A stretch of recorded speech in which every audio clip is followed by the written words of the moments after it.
आज की इस वीडियो में बताएंगे कि ड्रामा सीरियल नकाब के सभी फैंस के लिए बहुत बड़ी खुशखबरी है कि ड्रामे की इतनी ज़्यादा कामयाबी देखने के बाद डायरेक्टर ने नकाब का सीज़न 2 बनाने का इरादा कर लिया। सीज़न 2 की अनाउंसमेंट की गई तो सभी अदाकार इतना ज़्यादा खुश हुए कि इन्होंने कटिंग की, सेलिब्रेशन की। ये रोज़ाना लगने वाला ड्रामा इतना ज़्यादा पसंद किया गया, फैंस की भी भरपूर फरमाइश पर इसका सीज़न 2 आने वाला है।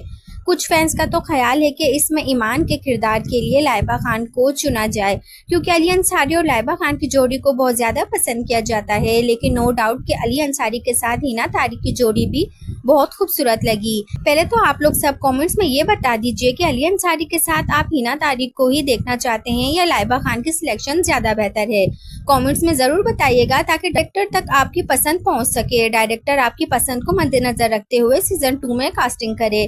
डायरेक्टर ने मजीद लिखा कि कहानी काफ़ी मुख्तलिफ होगी, लेकिन सभी किरदार पुराने ही होंगे, क्योंकि सीज़न 1 के किसी भी किरदार को छेड़ना या इसे ड्रामे में निकालना आसान बात नहीं हो। कमेंट्स में ये बताइएगा सीज़न 2 के लिए आप कितने एक्साइटेड हैं, और ये भी लाजमी बताइएगा कि हिना तारिक ही चलेगी या फिर लाइबा खान को कास्ट किया जाए। मिलते हैं को नई वीडियो के साथ, तब तक के लिए अल्लाह हाफ़िज़।